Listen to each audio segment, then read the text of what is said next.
My name is Ethan, and the moment I realized family could turn on you like a wolf in the night wasn't some distant memory. It was last winter, on the cold floor of my own home. My sister's fiancé, Tyler, was the one driving the nails into what little piece I had left. His boots dug into my ribs while his fist split my lip. All I could hear was my sister, Anna, from the kitchen, telling me to stop making a scene. Like I was the problem. That's when it hit me. Nobody was coming to save me. I was utterly alone, bleeding on the cold tiles, tasting shame with every breath. The man I once trusted, the guy I'd helped when no one else did, now looked down at me like I was nothing but dirt beneath his boots. I lay there, broken and bruised, while Anna stepped over me like I was a mistake. Her eyes never left her phone as she texted, "Stay away from us." That text was a slap worse than any punch. They wanted me gone. Fine. But not before I took back what they'd used me for. The guarantee I'd signed for their mortgage. The dream house they bragged about. The one with white columns and a porch wide enough for their perfect family. I pulled up the documents, tapped withdraw guarantee, and watched their perfect world crumble in real time. The bank called, then my sister, then Tyler. I ignored them all. They thought I'd crawl away quietly. But sometimes the quietest ones are the deadliest.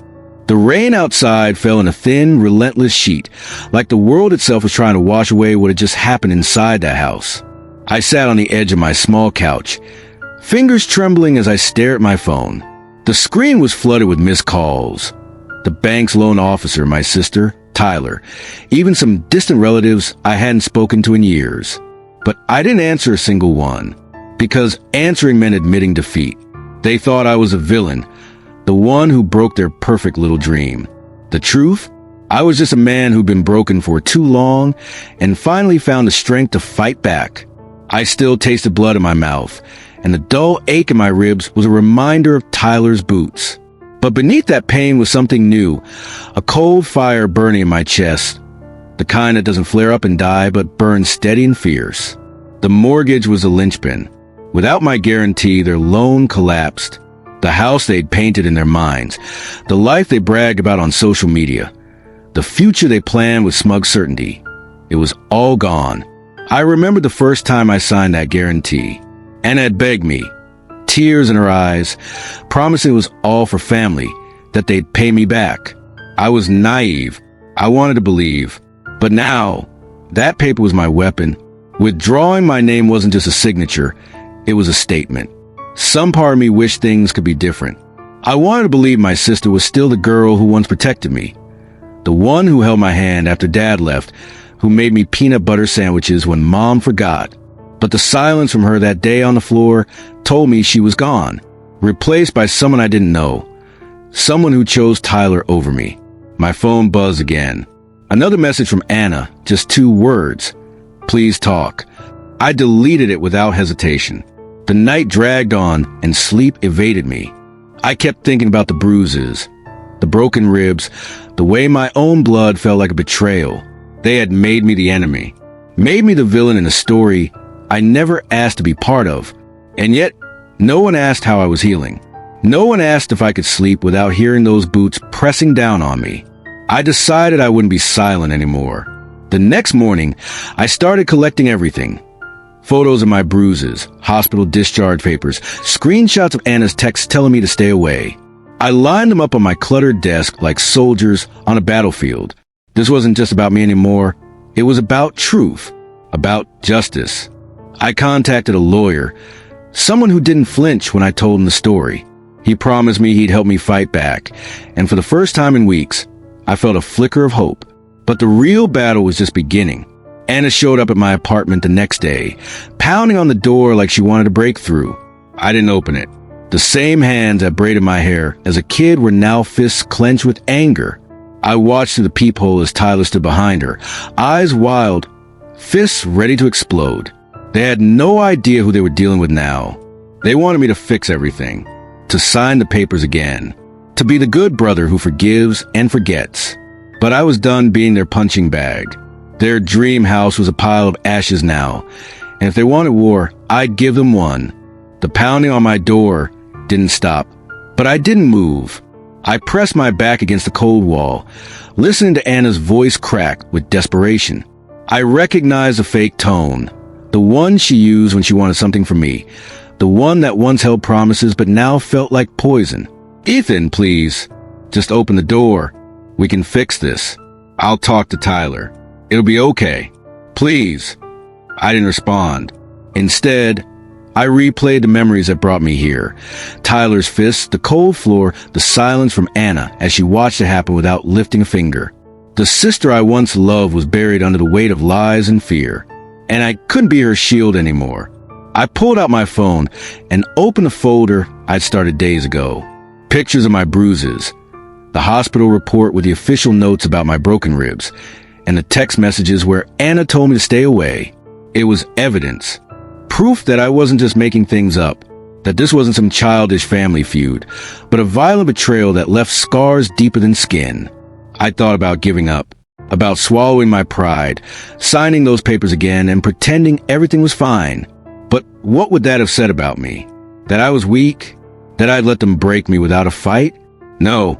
The pain in my ribs throbbed, but something harder and stronger grew inside me. Resolve. I called my lawyer for the third time that week. His voice was steady, professional. "We're ready," he said. "The evidence is solid. The restraining order they filed against you, we'll challenge it. And if you want, we can countersue for assault and emotional distress." That night, as the city lights flickered outside my window, I felt a strange calm. The chaos inside me hadn't disappeared, but it was different now. Less chaos, more purpose. I wasn't just fighting for myself anymore. I was fighting to rewrite my story. The next morning, I heard knocks again. This time, softer, hesitant. I ignored them. Instead, I spent hours reviewing every bruise, every scar, every moment of betrayal. I typed out everything Tyler had done, every insult Anna had thrown my way, every time I'd been gaslit into silence.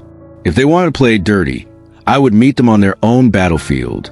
Days later, I found out my withdrawal had triggered a domino effect. The bank called in a panic, trying to salvage the loan. I let them know firmly. The guarantee was gone. Without it, the mortgage was dead. Within 24 hours, the dream house was off the market. I imagined the look on their faces, the rage, the disbelief. Anna's perfect world was crumbling. And still I wasn't done. I gathered the security camera footage from my neighbor's porch.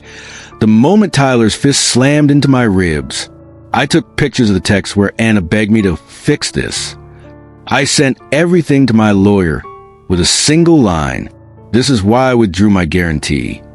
The silence on the other end was deafening. Then the calls came flooding in. From the bank, from my sister, from Tyler. I let them ring. They thought they could intimidate me, that I'd break under pressure. But I'd already survived worse. I was done being the family secret, the scapegoat, the silent victim. I was done pretending the bruises didn't hurt. And I was ready to fight back with everything I had.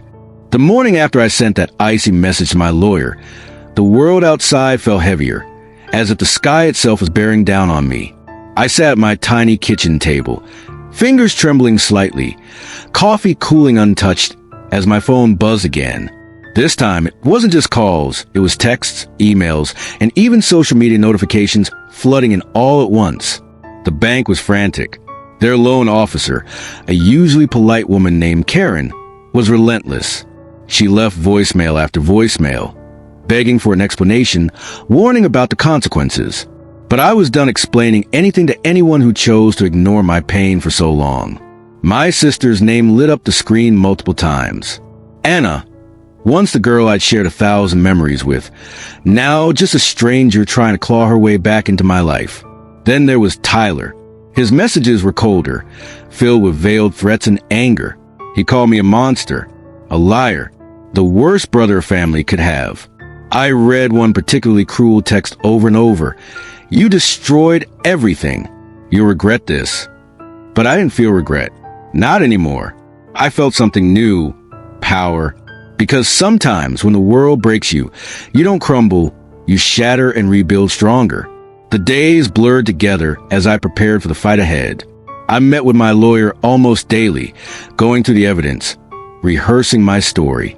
Each bruise, every scar, every hateful word from my sister and Tyler became a brick in a fortress I was building around myself. I wasn't just defending my body anymore. I was defending my dignity, my truth, my future. Then came the visit from the police. 2 officers showed up one gray afternoon, uniforms stiff and faces unreadable. They handed me a piece of paper, a restraining order filed by Tyler, accusing me of threats and harassment. I laughed, a cold, bitter sound that surprised even me. They were trying to flip the script, to paint me as a villain, to silence me with paperwork instead of fists. But I wasn't afraid. I scanned every word of the order, memorizing their lies. Then I filed it away. Instead of retreating, I doubled down. That night, I sat at my laptop and typed a letter to the family. Not a pleading message, not an apology. A clear, unflinching declaration. I will not be your victim anymore. I am done being the family's secret, the scapegoat, the invisible one. You chose your path. Now I choose mine. The words felt heavy but freeing. Soon after, Anna came again, this time alone, looking like a ghost of the sister I once knew. Her mascara was smudged, hair tangled, wearing the same clothes she'd worn for days. She stood at my door, voice trembling, begging me to fix things, to forgive, to forget, to be family again. I felt a pang deep inside, old memories flashing, her hold in my hand when Dad left, the time she stood by me. But that sister was gone, replaced by someone who let me bleed and then blamed me for the wounds. I shut the door softly in her face. It wasn't cruelty. It was survival. Because sometimes survival means leaving behind the ones you love. The news spread fast. Word got out that their mortgage was dead, that their dream house was slipping away. Relatives called, some with pity, others with thinly veiled judgment. They whispered about me, the bad brother, the troublemaker. But I kept building my case. I collected every piece of evidence. Photos, medical reports, security footage from the neighbor's porch capturing Tyler's violent blow. When the court date was set, I stood in that sterile room with my ribs still aching, bruises fading but never forgotten. Tyler looked smug, Anna silent beside him. Their lawyers tried to paint me as jealous, unstable, the problem. But I let the judge see the truth. The bruises, the video, the medical reports. The courtroom fell silent, every eye on me. For the first time in months, I felt something I hadn't dared to hope for, justice. The judge denied Tyler's restraining order and acknowledged the assault. Tyler's face cracked, his facade shattered like glass. In that moment, I wasn't broken anymore. I was free, but freedom came at a cost. I lost my sister. She turned her back, retreating into the wreckage of her choices. And I began the slow, painful work of putting myself back together. The courtroom silence that day felt heavier than any sentence ever could. I walked out with my head held high, ribs still aching, but a weight lifted off my chest. Justice had been served, no restraining order against me, and Tyler's assault recognized. But winning in court didn't erase the scars or fill the empty spaces left behind. The hardest part wasn't the bruises or the broken ribs. It was losing the sister I thought I had. Anna didn't just disappear. She vanished like a shadow retreating from the light, a ghost haunting the corners of my past. Her voice, once so familiar, became nothing more than faint echoes trapped in old photographs and letters I'd locked away. Every morning, I stared into the mirror, tracing the faint purple fading to yellow across my skin. The scar on my lip, barely visible, reminded me of that night, the night I hit my lowest and somehow found the strength to stand. It was a scar that whispered never again, a silent vow that I wouldn't let anyone break me again. I had to rebuild myself, piece by piece. But broken men don't get to rest.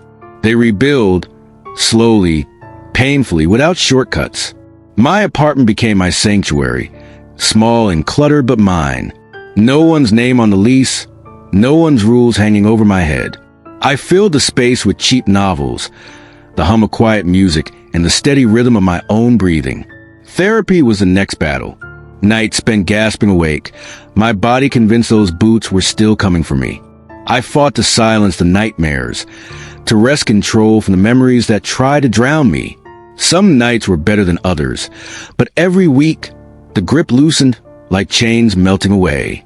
Friends, the few I had left, reached out, some distanced themselves, uncomfortable with the truth.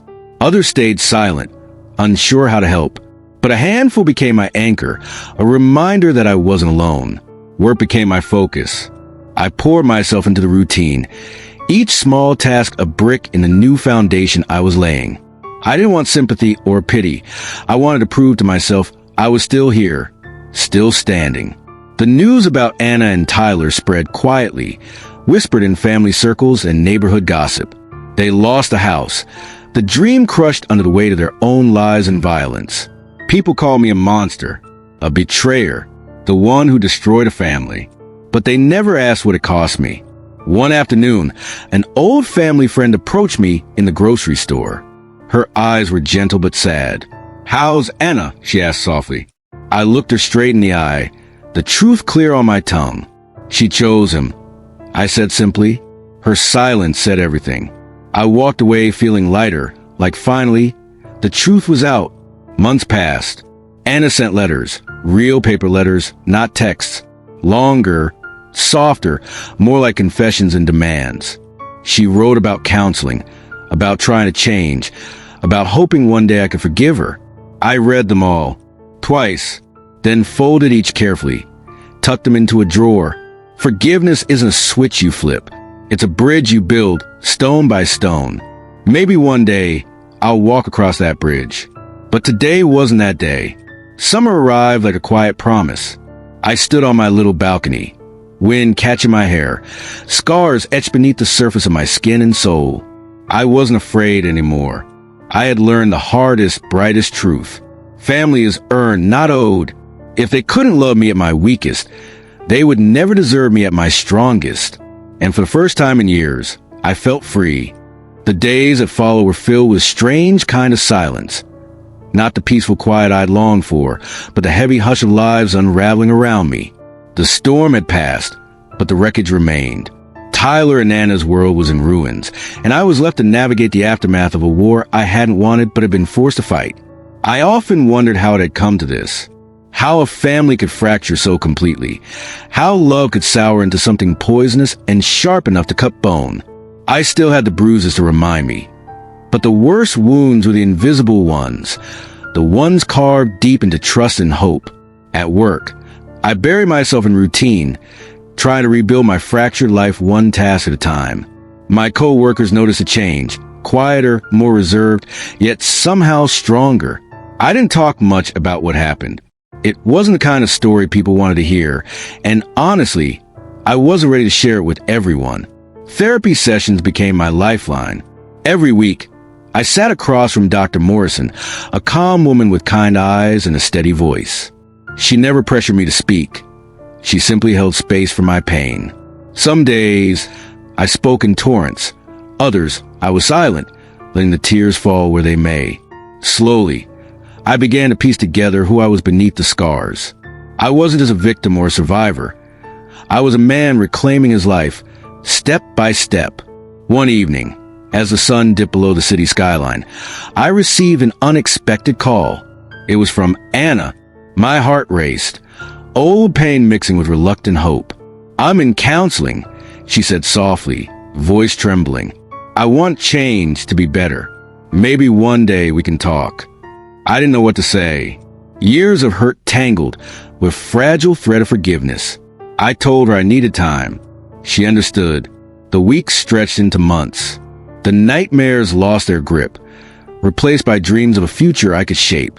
I started volunteering at a local shelter, helping men who, like me, were rebuilding from broken places. Their stories echoed mine: pain, betrayal, resilience.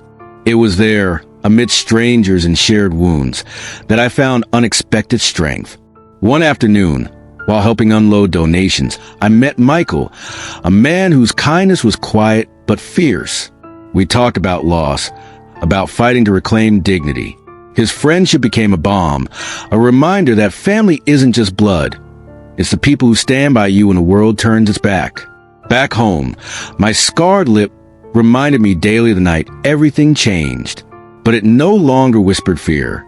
Instead, it told a story of survival, of a man who refused to be broken. The lawsuit had ended, but the real trial was ongoing, the one within myself. And slowly I was winning. I wasn't the same Ethan who'd lain on that cold floor, tasting blood and shame. I was stronger, wiser, and ready for whatever came next. Months had passed since the courtroom verdict, yet every day felt like an ongoing battle. The legal war was over, but the scars, both visible and unseen, remained as reminders of what I'd endured.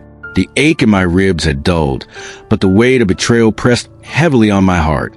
I often caught myself staring out the window of my modest apartment, watching the world carry on while I felt stuck in a limbo of loss and renewal. Anna's letters had become less frequent, softer in tone, but I still hadn't replied. Forgiveness was a mountain I wasn't ready to climb yet. Work kept me grounded, but even there, I was haunted by whispers. Some colleagues looked at me with suspicion or pity. Others avoided me altogether. It was like carrying an invisible label that read, broken. And that weight was almost as heavy as the bruises that once marked my body. But through the darkness, a new light began to shine. Michael, the man I met volunteering at the shelter, had become more than a friend. His quiet strength and unwavering support showed me that family could be chosen, not just given. Our conversations helped me unravel years of pain, teaching me to see my own worth beyond the wounds. One evening, after a long day, Michael invited me to a small gathering of friends. It was awkward at first, being around people who didn't know my past, who only saw the surface. But laughter came easy, genuine, and healing. For the first time in ages, I felt a spark of belonging. Yet, the past never truly lets go. One afternoon, while checking my phone, I saw a news alert. Family house listing back on market. Tragedy behind the doors. The article detailed the fallout from the broken mortgage, the public drama, and the emotional toll. Anna's name was mentioned, along with Tyler's arrest record. I felt a mix of vindication and sorrow. They had lost their dream, but at what cost? I was free, but the family I once loved was shattered. Later that week, a letter arrived, this time from my mother. She spoke cautiously, avoiding blame but expressing concern. She asked if I was okay and hinted at a hope for reconciliation. I read it over and over.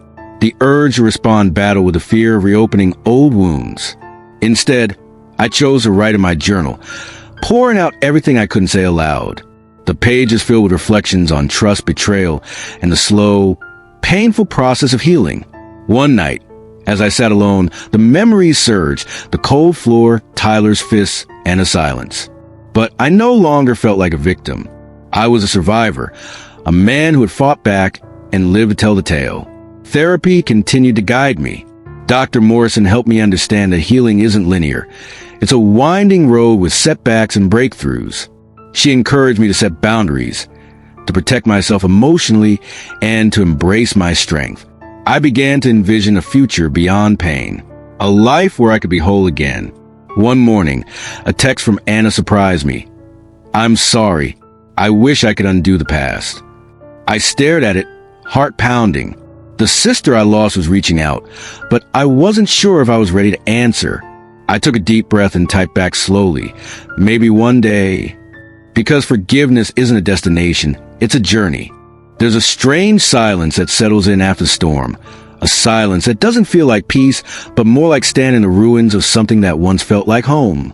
That was how the weeks felt after I sent Anna that message. Maybe one day. Not yes, not no, just maybe some nights. I'd lie awake in bed staring at the ceiling, my mind playing the same reels over and over. Tyler's fists, Anna's empty eyes, the feel of the floor under my ribs. But then I'd remember how I stood up, even with broken bones, and chose to fight back. And slowly, the memory of standing became louder than the memory of falling. In therapy, Dr. Morrison called it reclaiming my narrative. I called it survival. She asked me once, "Do you still love them?" I didn't hesitate. Yes. And that's the hardest part, isn't it? Loving the same people who broke you, wanting to protect the same family that left you bleeding. It's like my heart hadn't gotten the memo that they weren't safe anymore. But loving them doesn't mean going back. Michael and I kept talking, sometimes at the shelter, sometimes over coffee. His kindness was quiet. He never pushed, never asked questions I wasn't ready to answer. But he listened, really listened. One evening, I told him everything. Every bruise, every lie, every moment I thought I was worthless. When I finished, I braced myself for pity. Instead, he just nodded and said, "You were never the weak one, Ethan. You were the only one brave enough to say, 'Enough.'" That stuck with me. Work became more than a distraction. It became a place where I could see my worth outside of family and scars. Some colleagues still whispered, and sometimes their eyes betrayed doubt. But I kept my head down and let my actions speak louder than the rumors. Over time, some of them saw me, really saw me, not as the man who ruined his family, but as someone who refused to stay silent. A few months later, my mother called. Her voice was softer than I remembered, careful, as if every word could crack the fragile bridge we hadn't yet built. "I just wanted to hear your voice," she said. Part of me wanted to ask, "Where were you?" But I didn't. Instead, I listened. We talked about little things, work, weather, nothing of consequence. But it mattered because it was the first real conversation since everything fell apart. When the call ended, I sat in silence, staring at my phone. My reflection in the black screen showed a man I barely recognized. Tired eyes, yes, but stronger shoulders, calmer breath. The apartment began to feel more like home. On weekends, I'd clean, rearrange the books, or buy cheap flowers for the windowsill. Little things, but they made a difference. Some nights, I catch myself humming while cooking, and it surprised me. Not because I forgot how to feel happy, but because for the first time in years, happiness felt safe. Letters from Anna kept coming, though less often. They weren't demands anymore. Just small confessions, her guilt, her shame, her hope that maybe one day we'd talk properly. I kept them in the same drawer. I still wasn't ready to write back, but I didn't throw them away either. One Saturday, I walked past the old neighborhood. The dream house they almost bought was gone, sold to another family. Kids were playing on the porch, laughter echoing down the street. I didn't feel anger, just a soft ache for what could have been. If love had meant more than appearances, if family had meant protection instead of betrayal. As I turned to leave, I realized something important. I didn't want that house anymore. What I wanted was something they could never give me. Peace on my own terms. A few weeks later, Michael organized a small gathering for volunteers at the shelter. At first, I thought about skipping it. Crowds still made me anxious, but I went. And for the first time in a long time, I wasn't Ethan, the brother who destroyed everything. I was just Ethan. They laughed at my jokes. They asked about my life now, not my past. For a few hours, the weight I'd carried for so long felt lighter. That night, back home, I opened my journal and wrote, "Maybe healing isn't about forgetting. Maybe it's about remembering without breaking." The nightmares didn't disappear overnight. Some nights, I'd still wake up sweating, the echo of Tyler's boots in my ears. But they grew quieter, less powerful. I started to see them as reminders, not of weakness, but of what I survived. Dr. Morrison once told me, "You can love your sister and still protect yourself from her." At first, I didn't understand. Now I do, because healing isn't about erasing love. It's about deciding where that love belongs. I loved Anna. Maybe in some quiet corner of my heart, I always would. But I couldn't carry her guilt, her silence, her choices anymore. Those were hers to bear, not mine. One evening, I sat on my balcony watching the city lights flicker, and for the first time, I whispered out loud, "I forgive you." Not for her, for me, not to rebuild what we had, but to set myself free. The next morning, I woke up lighter. The scars were still there. The memories still hurt. But the fear that had once ruled my every breath, it was gone. Freedom, I realized, doesn't always look like fireworks or big declarations. Sometimes it's just waking up and choosing yourself. Quietly, stubbornly, every single day. It's strange how life keeps moving even when you think yours has stopped.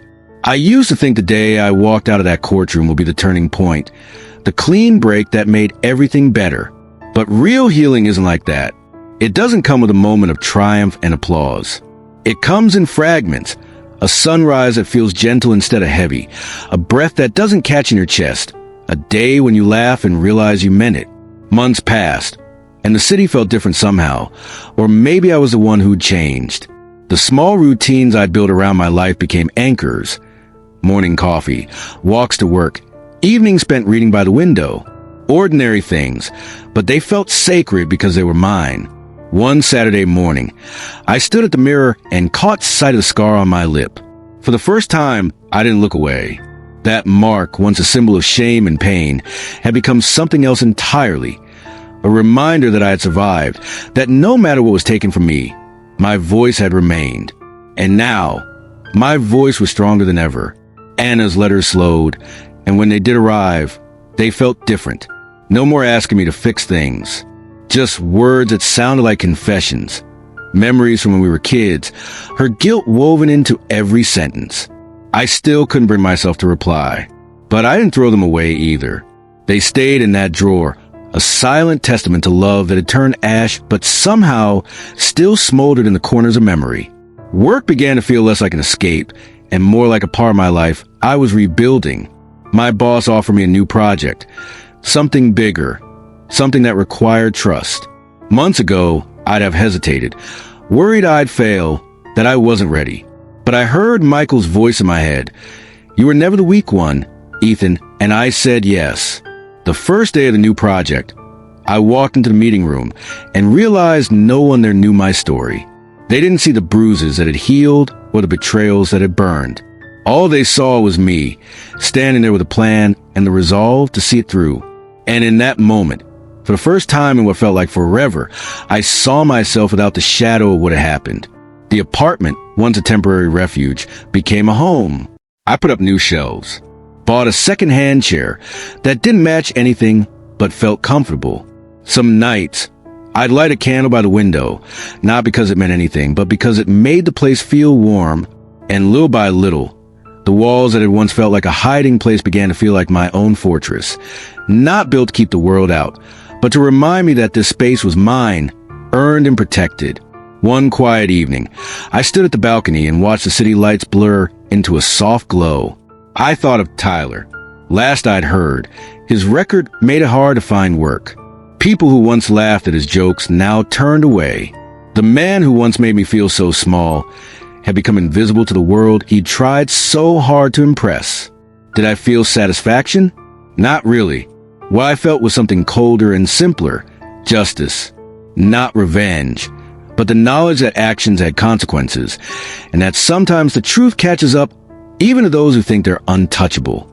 I thought of Anna too. Of the sister who braided my hair when we were kids, who taught me how to ride a bike. The same sister who stood in silence while her fiancé kicked me. And I realized both could be true. I could love who she was and mourn who she became. I didn't need to choose.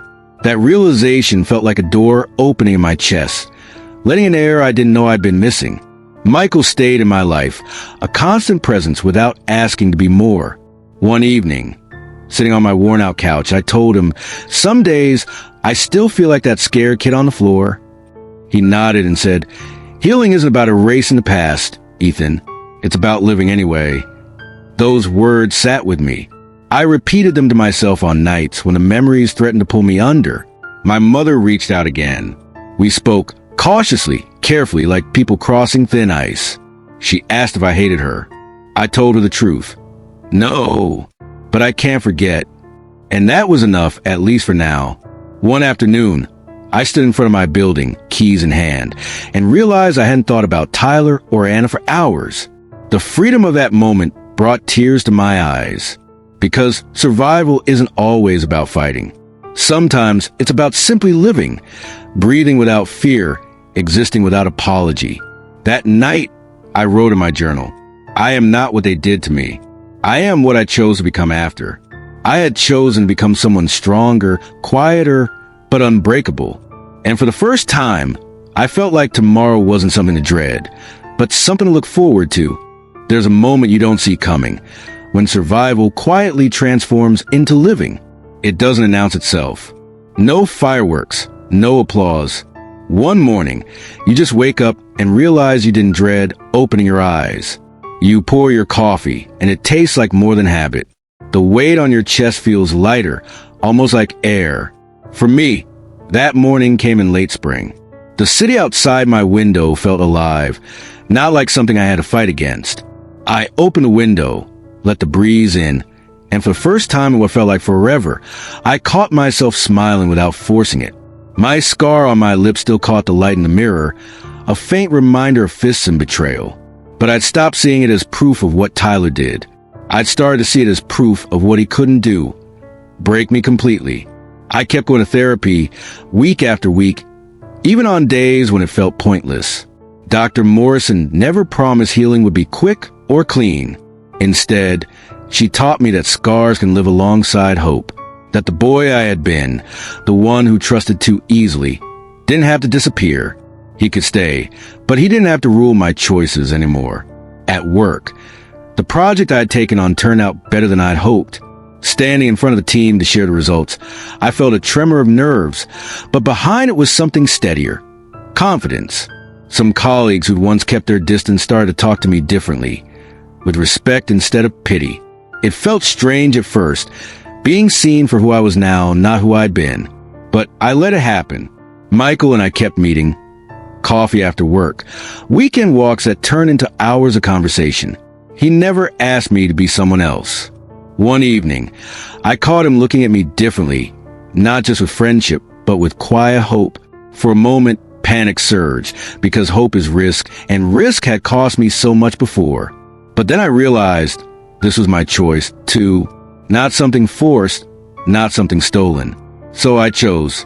I let myself hope back, slowly, carefully, and it felt like stepping into sunlight after years underground. Letters from Anna kept coming, softer every time. Sometimes she shared memories only we had, of the nights we built forts from blankets, of how she used to sneak me extra dessert when Mom wasn't looking. Reading them, I remember the girl she used to be, the girl I'd loved so fiercely, the girl who didn't survive the years that came after. And it hurt, knowing that version of her was gone. But grief, I learned, is love that doesn't know where to go. So I let myself grieve without guilt. One rainy Sunday, I sat by the window and wrote a reply. Not forgiveness. Not yet. But honesty. I still love who you were. But I can't carry what you became.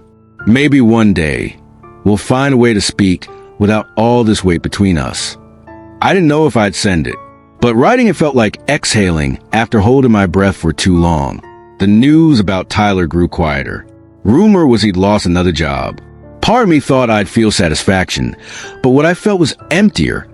A cold understanding that he'd built his own downfall long before I stepped away. He'd chosen rage over love, pride over truth. I'd chosen differently. Mom called again. Her voice carried a tremor of regret, but also something softer, maybe understanding. She didn't offend what happened. She didn't ask me to forget. She just asked, "How are you really?" And for the first time, I answered honestly. Better. Not perfect, but better. Sometimes healing looks like reconciliation. Sometimes it just looks like being able to speak your truth without shaking. I started to write more in my journal. Not about pain, but about little victories. The morning I made it through without thinking of the past. The day I laughed so hard my stomach hurt. The way music felt warm again instead of sharp. I didn't realize how much I'd missed my own laughter until I heard echo off the walls of my apartment. At the shelter, I met people with their own scars, their own stories of betrayal and survival. And for the first time, I shared my story out loud, start to finish. My voice didn't shake. When I finished, no one looked away. Instead, a woman with tearful eyes whispered, "Thank you." In that moment, I understood. Sometimes, the story that once felt like your curse becomes someone else's lantern in the dark. Michael stayed by my side. One evening, as we walked by the river, he brushed his hand against mine. And this time, I didn't pull away. We stood there, saying nothing, while the city lights shimmered on the water. It wasn't about fixing each other. It was about sharing the quiet, the hurt, and the hope. My apartment, once just walls and locks, became my sanctuary. Not because it kept people out, but because I chose who to let in. Some nights, the past still visited. The memory of Tyler's boots, the way Anna wouldn't meet my eyes. But those memories lost their power. They became chapters of an old story, not the ending. One morning, I stood at my window, coffee warm in my hands, and thought, I survived. Not as a whisper of disbelief, but as a quiet, unshakable truth. The scar on my lip stayed. The letters in my drawer stayed. The love I still carried stayed. But shame? That was gone. Because healing isn't about erasing your past. It's about refusing to let it own your future. I started to imagine things I hadn't dared before. Travel, a new place to live, a life shared with someone who saw not my scars, but my strength. And for the first time, the idea didn't feel impossible. It felt earned. I wasn't a boy on the kitchen floor anymore. I wasn't the brother who stayed silent. I was a man who stood, who spoke, who kept walking even when it hurt. You spend so long bracing for impact that you forget what it feels like to simply stand still. That was me. For years, always waiting for the next betrayal, the next kick, the next moment someone I loved would prove they loved me less than their pride, less than their silence. But the truth I never saw coming is this. Sometimes the most powerful thing you do isn't to strike back. It's to stop letting them strike at all. I used to think survival meant building walls, so high no one could reach me. Now I see survival isn't about walls. It's about doors. Doors you choose to open. Doors you choose to keep closed. A year passed since that day in court. 12 months of ordinary days that felt more precious than anything I'd ever owned. In those days, I discovered a version of myself that had been buried under guilt, bruises, and fear. A man who didn't flinch at kindness. A man who could look in the mirror and see a survivor, not a victim. Michael stayed, not as a rescue, not as a replacement for what I'd lost, but as someone who walked beside me.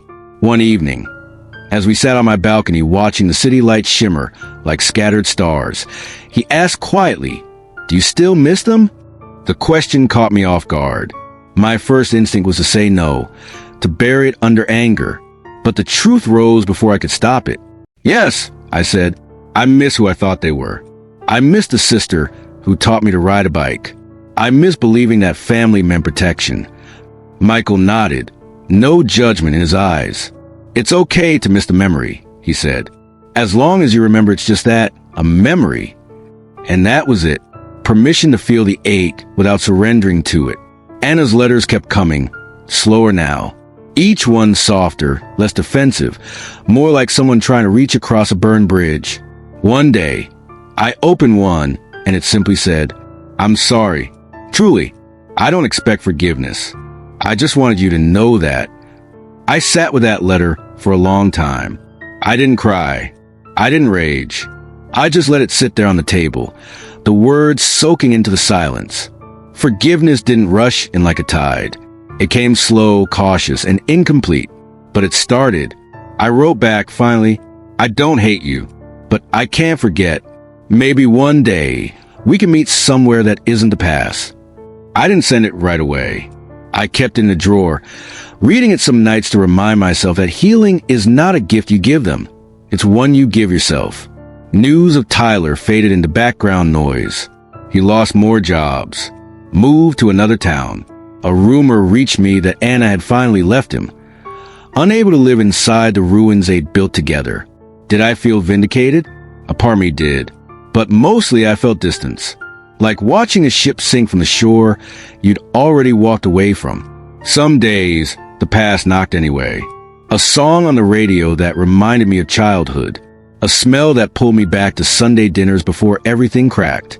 But those memories didn't own me anymore. They were like old scars. Still there, still visible, but no longer hurting when touched. One day, walking home under a sky bruised with twilight, I realized something that stopped me cold. I hadn't thought of Tyler or Anna all day. Not once. Freedom isn't always loud. Sometimes it's the quietest thing. An absence of dread, an emptiness where pain used to echo. At the shelter where I sometimes volunteered, I shared my story. My voice didn't shake. One man listened, tears pooling in his eyes. Later he told me, "Hearing you, it makes me think maybe I can keep going too." That moment felt heavier than any courtroom victory, because silence had once been my prison, and now my words had become someone else's key. Michael and I traveled together for the first time. Nothing dramatic, just a few days by the coast. Standing on the sand, the ocean stretching endless before us, I understood something simple and huge. Life keeps moving forward, whether you hide from it or not. I thought of the boy I had been, terrified, bruised inside and out, desperate for anyone to tell him he was worth something. And then I thought of the man I had become, still carrying scars, yes, but standing, breathing, unbroken. I no longer needed anyone else's permission to feel whole. In the quiet of that coastal night, I made peace with a truth I've been afraid to name. Loving someone doesn't mean staying. Forgiving someone doesn't mean returning. And surviving isn't betrayal. It's proof that love for yourself can be stronger than love that destroys you. I came home and finally cleaned the drawer of old letters. I didn't burn them. I didn't throw them away. I kept them, not as chains, but as reminders of who I was, of what I overcame. That scar on my lip, it stayed. And every morning, it whispered the same truth. They tried to break you. You are still here. One morning, looking at my reflection, I whispered back, "Yes, I am still here." The apartment felt warmer now, not because it had changed, but because I had. Home wasn't walls or locks. It was a peace I built inside my own skin. Mom visited, finally. We spoke of safe things at first, then harder things. She asked, voice cracking, "Can you ever forgive me?" "I don't know," I said honestly, "but I'm willing to keep trying." And in that moment, the past loosened its grip just a little more. Michael came over one evening, carrying dinner and 2 cheap plastic wine glasses. We ate, we laughed, and then sat in quiet. Not the suffocating silence of old family dinners, but a gentle, shared calm. He looked at me and said, "You look different." "I feel different," I said. "What changed?" "Everything," I said, and I meant it. Before bed, I stepped out onto the balcony, city lights blinking like a heartbeat. I thought about everything I'd lost, and everything I'd found because of it. The quietest victory isn't making them pay. It isn't the headlines or the courtroom win. It's standing in your own life and realizing it belongs to you now. They tried to break me, and they did for a while. But what they didn't know is this. Some breaks heal stronger than the bone was before. And so here I stand, not who I used to be, not who they wanted me to be, but who I chose to become. Scars and all, still breathing, still hoping, still here. And for the first time in my life, that is enough.